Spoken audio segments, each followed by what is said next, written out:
So if you're gonna wait till you're done thinking to meditate, you're never gonna meditate. If you think that when I am sitting up here, that it is peaceful and calm and I have zero thoughts, oh man, I wish that were the case.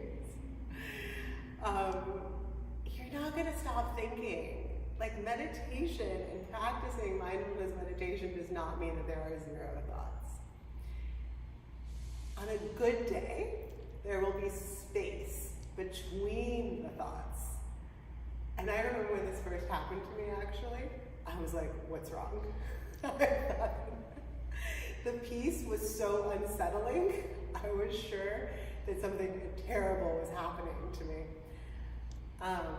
So yeah, that's a good day. There's a little bit of space. There's a tiny, like little tiny window of space between the thoughts. But otherwise, there's thinking. And all you have to do is, and I say this a million times, all you have to do is be aware of the thinking. You can label it, you can just say thinking. You could, sometimes I like to color code my thinking. Of like, oh, planning, oh, thoughts about food, what am I gonna do later? These kind of like to-do list type thoughts. You can label those specifically into things, or you can just settle back and notice that thinking is happening. Because here's the deal, thinking is only one of so many different things that's happening in each moment.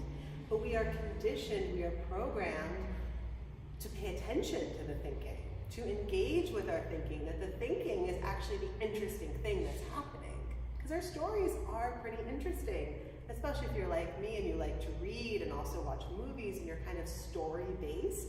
Yeah, the story that's happening up here, the story I'm telling myself about what's happening, it's fascinating. I mean, mine has voices, it has like a laugh track, it has a sense of humor, there's a plot line. Of course I want to pay attention to that, but I'm meditating.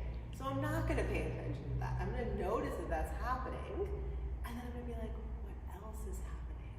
Oh, guess what? I'm also breathing. I'm also miraculously sitting upright.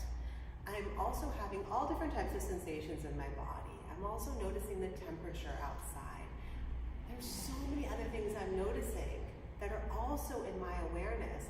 I'm just not paying attention to them because my thinking is much more interesting.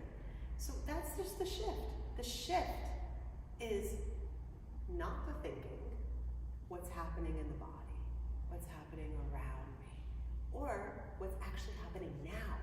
Because the thinking is usually about later or earlier, past, future. That's what the thinking is about. But there's this whole thing happening at the level of the body that is now and only now. Breath, only now. Heartbeat, only now. This sensation on my skin, only now. So why not be here for that? I can think about the other stuff later.